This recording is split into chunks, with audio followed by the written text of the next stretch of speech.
ರೈತರಿಗಾಗ್ಲಿ ಮಾತಾಡೋದೇನು ಅಂದ್ರೆ ಈ ಪ್ರಕೃತಿ ಹಸಿರುಳಿಸಿ ನಾಡು ಬೆಳೆಸಿ ಅಂತ ಹೇಳ್ತಾರೆ. ಎಲ್ಲಾದ್ರೂ ಗಿಡ ನೆಡಿ, ನಮ್ಗೆ ಪ್ರಕೃತಿ ನಿಯಮ, ಪ್ರಕೃತಿ ಮಳೆ ಬರ್ಬೇಕಂದ್ರೆ ಬೆಳೆದು ಮಳೆ ಬೆಳೆ ಬೆಳೆಸ್ಬೇಕು, ಇಲ್ಲ ಅಂದ್ರೂ ನಾವು ಹೊಟ್ಟೆ ಅನ್ನ ತಿನ್ಬೇಕು ಅಂದ್ರೆ ಬೆಳೆ ಬೆಳಿಬೇಕು ಅಂತ ಹೇಳ್ತಾರೆ. ಎಲ್ಲರೂ ನಾವು ಬೆಳೆಯಾದ ಅನ್ನನ ಅವು ತಿನ್ಬೇಕು.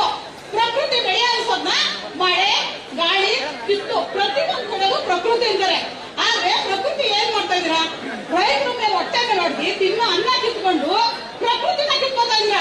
ಪ್ರಕೃತಿಯಿಂದಲೇ ನಾವೇನ್ ಬದುಕೋದು? ನೀವಂದ್ರೆ ಎಸಿ ರೂಮ್ ಕೂತಿರೋರು, ಪ್ರತಿ ಒಂದ್ ಕ್ಷಣಕ್ಕೂ ಎಸಿ ಹಾಕೊಂಡು ಕೂತಿರ್ತೀರ. ಆದ್ರೆ ನಾವು ರೈತ ಹಂಗಲ್ಲ, ಬಿಸಿಲು ಮಳೆ ಗಾಳಿ ಎಲ್ಲರಿಗೂ ನಾವು ಬೆರ್ತು ಅದ್ರೊಳಗೆ ಪ್ರಕೃತಿ ಬಗ್ಗೆ ನಾವೇ ಒಂದು ಜೀವ ಅಂತ ಬದುಕ್ತಾ ಇರ್ತೀವಿ. ಆ ನಾವು ಬದುಕಕ್ಕೆ ನೀವು ಅವಕಾಶ ಕೊಟ್ಟಿದ್ದೀರಾ? ನಮ್ಗೆ ಅವಕಾಶ ಕೊಟ್ಟಿದ್ದೀರಾ? ರೆಡ್ ಜೋನ್ ಅಂತ ಯಾವಾಗ ಹೇಳ್ತಿರ್ತೀರ.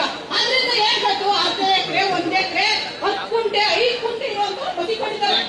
1000 ಎಕರೆ ಇರೋರು 1 ಎಕರೆ 1 ಎಕರೆ ಚೆನ್ನಾಗಿ ಬದುಕ್ತಾ ಇಲ್ಲ. ನೀವೇನು ಗೇಯ್ಗೆ ಬದುಕ್ತಾ ಇಲ್ಲ. ನೀವು ಏನ್ ಗೇಯು ರೈತರು ಬೆಳೆ ಬೆಳೆದು ಏನ್ ಬದುಕ್ತಾ ಇಲ್ಲ.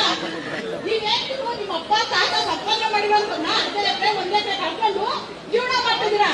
ಆದ್ರೆ ನಾವು ಆತರ ಜೀವನ ಮಾಡ್ತಿಲ್ಲ ಸ್ವಾಮಿ. ನಾವಿರೋದು 1.5 ಎಕರೆ ಜಮೀನು, 1.5 ಎಕರೆಗೆ ನಾವು ಬೆಳೆ ಬೆಳೆದು ತಿಂತಾ ಇದೀವಿ. ಆದ್ರೆ ಈ ಚರಂಡಿ ನೀರು ಕಲ್ಮಶವಾಗಿದೆ ಅಂತ ಹೇಳ್ತಿರಲ್ಲ, ಚರಂಡಿ ನೀರು ಕಲ್ಮಶ ಆಗಿಲ್ಲ.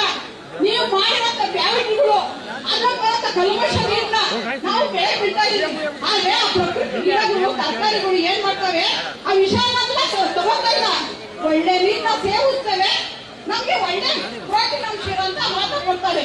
ನಮ್ಗೆ ಭೂಮಿ ಕಿತ್ಕೋಬೇಡಿ ಸ್ವಾಮಿ, ನಾವಿರೋದು ಕಮ್ಮಿ. ಆದ್ರೆ ನಾವಂತ ಬೆಳೆದಿರೋ ಅನ್ನ ನೀವು ತಿಂತಾ ಇರೋದು, ನೀವು ಕೊಡುವಂತ ಅನ್ನ ನಾವು ತಿಂತಾ ಇಲ್ಲ. ನಾವು ಬೆಳಿತೀವಿ ರೈತರು, ನಾವು ಬೆಳೆದು ರೈತರು ಸಿಟಿ ಹೋಗಿದ್ದೀರಾ ಅಂದ್ರೆ ನಾವು ಬೆಳೆಯೋ ರೈತರು ಹಾಲಾಗ್ಲಿ ತರಕಾರಿ ಕಾಯಿ ಆಗ್ಲಿ ಏನಾಗ್ಲಿ ನಾವು ಕೊಡೋದಕ್ಕ ನೀವು ಕಾಯ್ಕೊಂಡಿರ್ತೀರ. ಸಿಟಿ ಒಳಗೆ ಹಳ್ಳಿ ಒಳಗೆ ಆ ಥರ ಇಲ್ಲ. ನಾವು ಹಳ್ಳಿ ಒಳಗೆ ಒಂದ್ 90 ತರಕಾರಿ ಸಿಟಿಯಿಂದ ಬರ್ದಿರೋ ಪರವಾಗಿಲ್ಲ, ಬೆಂಕೆ ಸೊಪ್ಪಾಗ್ಲಿ ಅಣ್ಣೆ ಸೊಪ್ಪಾಗ್ಲಿ ಸ್ವಲ್ಪ ಕಿತ್ಕೊಂಡು ಹೊಟ್ಟೆ ಸೇವಿಸ್ತಾ ಇದೀವಿ. ನಾವು ಹೊಟ್ಟೆ ಹೊಡಿಬೇಡಿ, ದುಡ್ಡು ಅಕೌಂಟ್ ಹಾಕ್ಬಿಡ್ತೀರೋ ಅಂತಿರಲ್ಲ, ಅಕೌಂಟ್ ಹಾಕಿ ಎಷ್ಟು ದಿವಸ ತಿಂತೀವಿ. ನಾನು 1.5 ಕೆಜಿ ತಿನ್ನೋದೆ, ಇಬ್ರು ಅಣ್ತಂದಿರ್ತಾರೆ, ಅದ್ರಾಗ ಎಷ್ಟು ಹೋಗ್ಬಿಡ್ತೈತೆ ಸ್ವಾಮಿ ನಮ್ ದುಡ್ಡು. ನಾವ್ ಎಷ್ಟು ದಿನ ತಿನ್ನಕ್ಕಾಗುತ್ತೆ?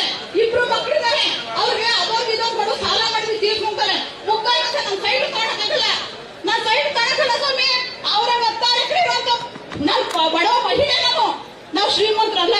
ನಮ್ಗೆ ಇರೋದು 1.5 ಎಕರೆಲಿ 3/4 ಎಕರೆನೆ ಬರೋದು.